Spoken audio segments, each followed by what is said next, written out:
We have all done it, and I know you have as well. You've randomly asked yourself the eternal language learner question. When will I finally speak fluently? Pourquoi est-ce que je parle encore comme vache espagnol? Kurczę, już lat uczę się angielskiego w szkole, a nadal nie umiem powiedzieć ani słowa. El inglés no me entra, profe. ¿Cuándo voy a hablar este maldito idioma con fluidez? ¡Socorro! Today, you will learn the 5 mistakes that keep you from speaking any language fluently. And trust me, there's a lot to unlearn.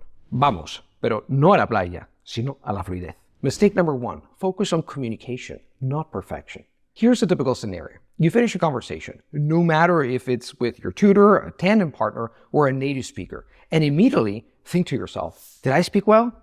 Did I conjugate that verb in the right tense? Did I use that word properly? That's what I call a performance trap.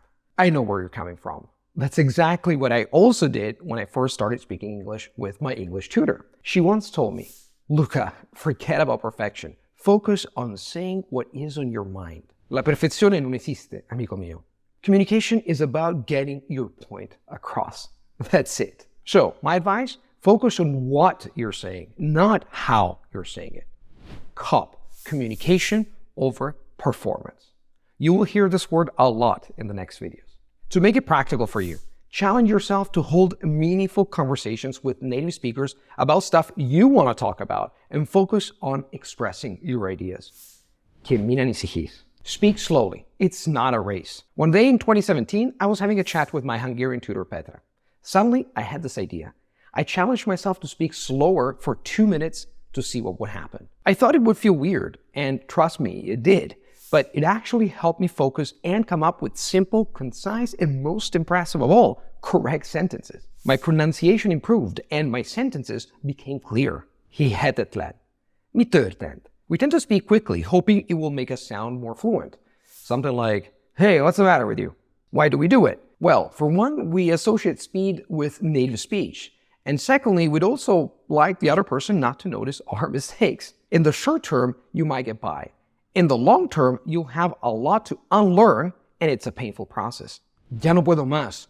Speaking fast not only leads to more mistakes, it doesn't give your brain enough time to process and become aware of your language patterns. Try this instead. Speak to yourself slowly for 2 minutes, first in your native language and then in your target language. Notice how it feels. Slowing down gives your brain the space to think, and that makes all the difference. Mistakes are your friends. Los errores son sin duda tus mejores amigos. The fear of mistakes often holds people back from speaking at all. Needless to say, it comes from that mindset you inherited from your parents, peers, and the school system where performance reigns supreme. Forget about grades, results, and performance. Embrace habits, progress, and systems. Mistakes are the fastest way to learn. If you get feedback from the right person, at the right time, in the right way, and at the right level, you're bound to learn a lot more in a lot less time. Here's how you can apply this concept. Next time you have a conversation with someone, ask them to give you feedback after you speak. Save that feedback. Go over it and then integrate the feedback so you can use it in your next conversation. Celebrate the moments of struggle because there is no success without struggle, my lovely language nerds. If you struggle, it means you're making progress. I talk about how to use feedback to skyrocket your language skills in this video up there. Don't get wordy. Ich spreche Deutsch. Simple, right? But what if I try to say, ich spreche Deutsch, weil es eine Sprache ist, die in vielen Ländern gesprochen wird? Now, that's a mouthful. Yet, that's what we tend to do all the time. We get wordy, overloading sentences before we master the basics, and that's precisely why we keep translating in our heads. We have this urge to sound elegant and sophisticated. We have an unhealthy obsession with making an impression. However, the key that I must mention is expression, not impression, because that will lead you to your eventual language learning ascension. Stop thinking, bro, I want to impress that fellow dude, and start thinking, I want to express and share this idea in the simplest way possible. To borrow a phrase from Rage Against the Machine and change it slightly, now simplify.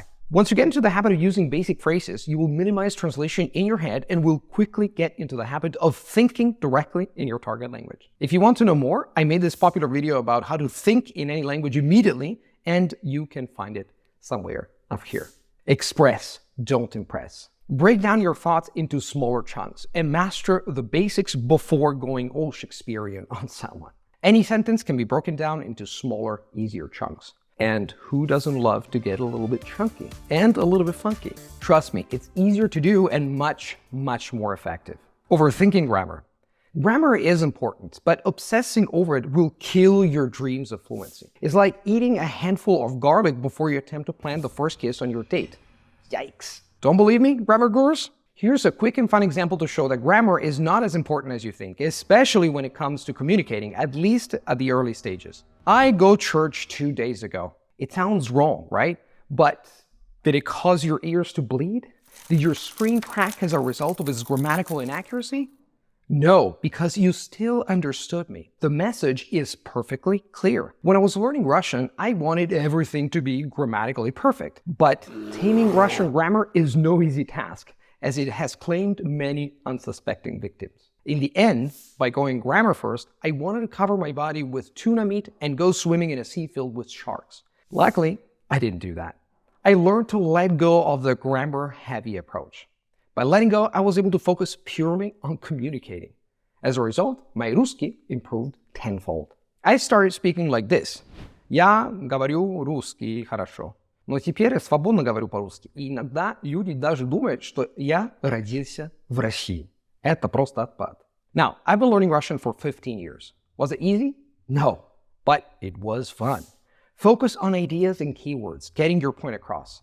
Grammar will follow. Все возможно, а ты тоже сможешь. If you can avoid those 5 mistakes, then you can finally begin your journey to speaking like a native. If you'd like more cool content about language learning, check out my free ebook and audiobook called Avoid These Critical Mistakes to Get from Failure to Fluency. There's a lot of good stuff and advice in this ebook, and you will find some very, very bright language learning gems, whether you are a beginner, intermediate, or advanced learner. And if you're looking for well-structured and organized courses to help you speak your target language, feel free to click on the links in the description box and in the comment section of this video. That is really it for now, lovely people. As always, happy language learning, and see you in the next video.